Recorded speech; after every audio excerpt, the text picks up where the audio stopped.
The 14th G-15 summit was held in Tehran, Iran on May 17–20, 2010. The biannual summit agenda of the Group of 15 encompassed a range of issues. The gathering brought together leaders, representatives and policy-makers from non-aligned nations. African G-15 nations are Algeria, Egypt, Kenya, Nigeria, Senegal, and Zimbabwe. Those from Asia are India, Indonesia, Iran, Malaysia, and Sri Lanka. Latin American G-15 nations include Argentina, Brazil, Chile, Jamaica, Mexico, Peru and Venezuela. Overview. The Group of 15 was established at the 9th Non-Aligned Movement Summit in Belgrade, Yugoslavia in September 1989. The name of this group is unchanging, but its composition has expanded to 18 countries. The G-15 is composed of countries from Africa, Asia, North America and South America. These non-aligned nations joined together to create a forum to foster cooperation and develop information which can be presented to other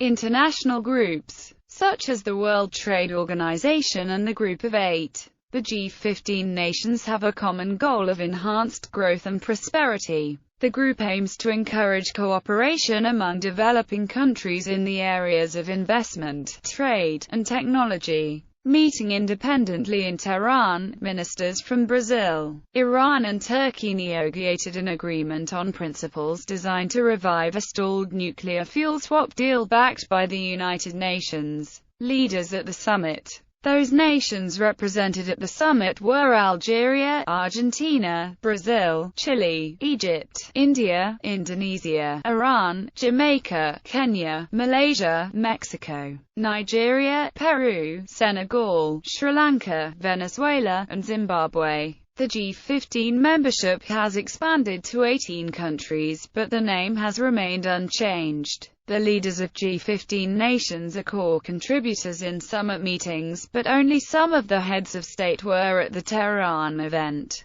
Algeria, President Abdelaziz Bouteflika. Brazil, President Luiz Inácio Lula da Silva. Iran, President Mahmoud Ahmadinejad. Senegal, President Abdoulaye Wade. Sri Lanka, President Mahinda Rajapaksa. Turkey, Prime Minister Recep Tayyip Erdogan. Zimbabwe, President Robert Mugabe. Argentina, represented by its permanent representative in Geneva. Chile, represented by the President's Special Envoy. Egypt, represented by the Minister of Investment. India, represented by its Foreign Minister. Indonesia, represented by the President's Special Envoy and the Minister of Industries. Kenya, represented by Vice President Kalonzo Musyoka. Malaysia, represented by the Deputy Minister of Finance. Mexico, represented by its ambassador to Iran. Nigeria, represented by its foreign minister.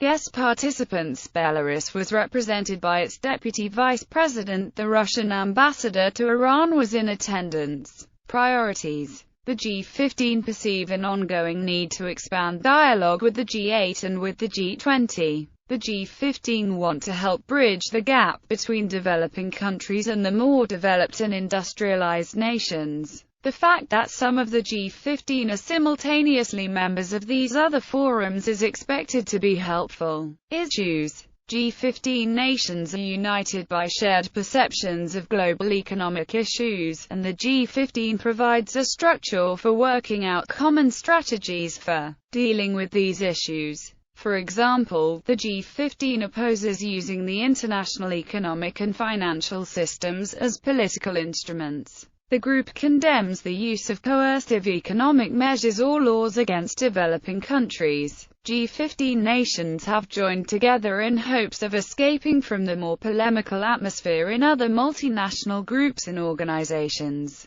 such as the Group of 77. For example, the 14th G-15 summit called for reform of Bretton Woods institutions and examining alternate sources of financing for the developing world. Schedule and agenda. The summit was a venue for three-way talks between Turkish Prime Minister Erdogan and Brazilian President Lula da Silva and Iranian President Ahmadinejad. Their negotiations led to the announcement of a program of exchange in Turkey of Iran's low-enriched uranium for nuclear fuel processed abroad. The announcement of a diplomatic breakthrough was met with skepticism in Western capitals. The summit focused on the importance of cooperation in facing the current challenges of food, energy, climate change, health and trade. The G-15 agenda included discussions of the Doha Round, intellectual properties and the global financial crisis. The chairmanship of the G-15 passed from Iran to Sri Lanka at the end of the summit, and Sri Lanka will host the next scheduled group meeting in Colombo,